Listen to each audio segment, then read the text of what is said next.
Dios les bendiga a todos, hermanos. Bendiciones. Aquí el pastor Héctor Quiñones en Conexión Espiritual. Estamos mirando en el día de hoy lo que es el libro de Primera de Crónicas, capítulo 19 hasta el capítulo 21, titulado Conquistas y Censo de David. Señor, eres bueno y no hay otro como tú. Recibe toda gloria, recibe toda honra. Padre, te damos este tiempo, comenzamos nuestro día, Señor, en conexión contigo, dándote lo que mereces, nuestras vidas, nuestro todo. Háblanos a través de este estudio, de esta corta reflexión. Para la gloria tuya pedimos esto en tu santo nombre. Amén y amén. Así que podemos ver entonces, hermanos, aquí mismo que David vio prácticamente morir un sueño. Él tenía en su corazón hacer algo grande para Dios.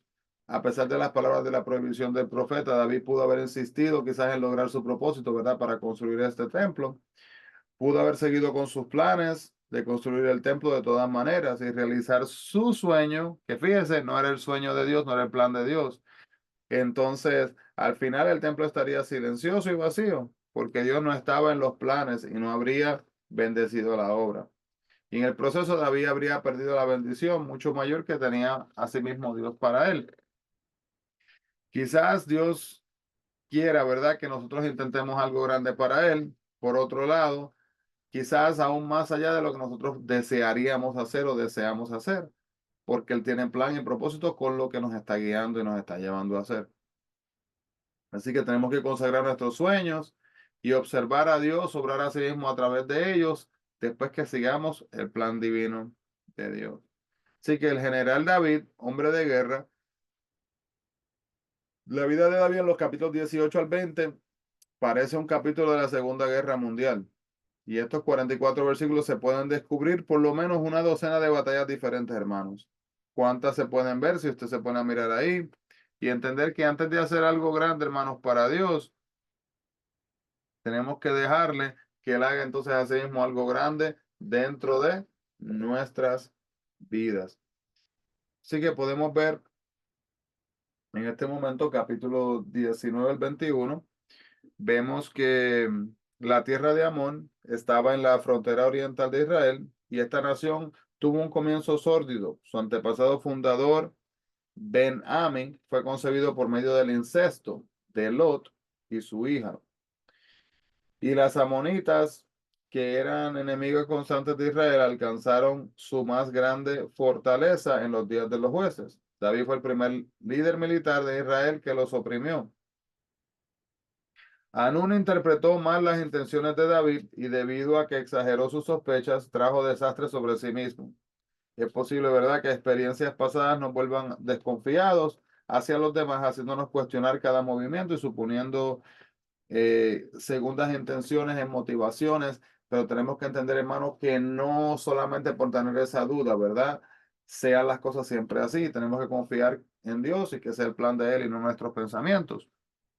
Los judíos siempre llevaban barbas. Al ser afeitados por la fuerza, hermanos, era una cosa demasiada vergonzosa, era algo verdaderamente vergonzoso y causaba como una pena, porque era considerado literalmente como un castigo cultural y era más ofensivo hacerle eso a una persona, que la persona tuviera que caminar sin su barba, ¿verdad? Que quizás que otro tipo de castigo.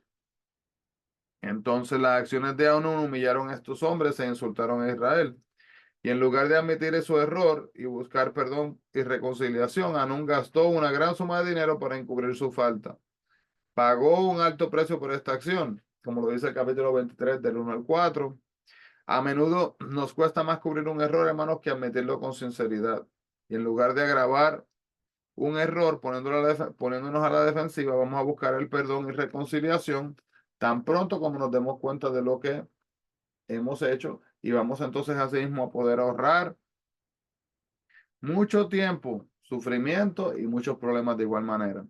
Así que el adulterio de David ocurrió en este tiempo mientras David permaneció en Jerusalén en vez de ir a la batalla. Segunda de Samuel capítulo 11 y capítulo 12. Y vemos entonces que muestra acá la atención y el interés a lo largo del plazo sobre Dios en Israel como un símbolo de la presencia entre ellos. La historia de David y Betsabé no cumple con este gran propósito. La historia de la rebelión de Absalón, que ocurrió en este capítulo y siguiente, tal vez fue omitida por la misma razón, porque no estaba conectada con el punto principal del plan de Dios. Los reyes salen a la batalla, hermanos, de la cosecha de primavera. Y era durante un tiempo que fue el trabajo en el campo, se reducía y que los ejércitos podían vivir de lo que producía la tierra. Durante los inviernos, ellos planeaban las futuras conquistas. Y luego, cuando el clima lo permitía, sus ejércitos salían a la guerra. Pero David ignoró entonces esta oportunidad.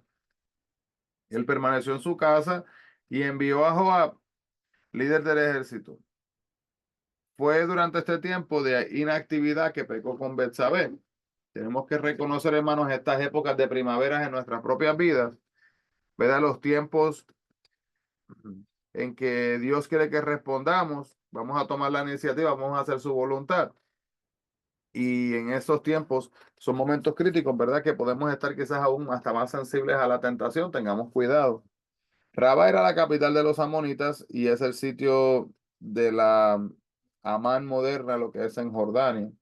El censo entonces asimismo de David, lo que hizo fue que acarreó desastre, debido a que a diferencia de los censos tomados en el libro de Números 1 y 2, los cuales Dios había ordenado, este censo se llevó a cabo para que David pudiera sentirse orgulloso de la fortaleza de su ejército. En otras palabras, voy a contar cuánto tengo en mi ejército para ver cuán grande soy, las cosas que he adquirido, o mire qué gran milicia tengo. En otras palabras, el yo y no él.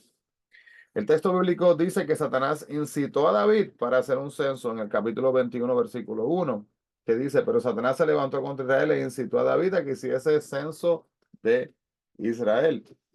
Entonces, podemos ver, hermanos, acá que ¿acaso puede forzar Satanás a la gente a hacer cosas malas? ¿Sí o no? No. Habiendo dicho eso, hermanos, Satanás solo tentó a David con la idea, pero fue David el que decidió hacerlo. Y dice la gente, ay, pero es que el enemigo, el Satanás me metió la idea aquí a mi cabeza. Mire, hermano, Satanás usa a la gente, los que están alrededores o aún cosas para plantar la idea aquí. Y luego usted mismo, hermanos, corre con esa idea. Yo mismo corro con esa idea que va en contra del plan de Dios. El texto bíblico dice que Satanás entonces incitó a David y David cayó en la tentación de Satanás. Dios proporcionó una salida del consejo de con el consejo de Joab, pero la curiosidad de David se vio estimulada por la arrogancia. Su fe estaba en su propia fortaleza y no, así mismo en la fortaleza de Dios. Y cuando David se dio cuenta de su pecado, tomó responsabilidad de ello y admitió que estaba mal y le pidió a Dios a sí mismo que los perdonara. El pecado tiene un efecto de dominó, hermanos. Una vez que se ha cometido un pecado, lo siguen una serie de consecuencias que prácticamente son imparables. ¿Y por qué fue que murieron 70,000 inocentes por el pecado de David? Hermanos, en los tiempos antiguos, sin embargo, los líderes militares, los líderes de las tribus y los representantes al pueblo que dirigían, y todos esperaban compartir triunfos, al igual también que fracasos, hermanos, y castigos. David merecía el castigo por su pecado, pero su muerte no podía haber ocasionado un caos público y la invasión del ejército enemigo, causando entonces más de cientos, asimismo de miles de muertos.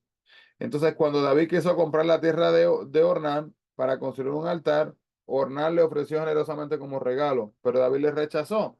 Dijo, no tomaré para Jehová lo que es tuyo, ni sacrificaré holocausto que nada me cueste. David quería ofrecer un sacrificio, ¿verdad? La palabra sacrificio implica dar aquello que le haya costado al dador algo de sí mismo. Así que puede ser, hermano, tiempo, esfuerzo, dinero, y eso es un sacrificio. Y Gabaón fue una ciudad en Benjamín.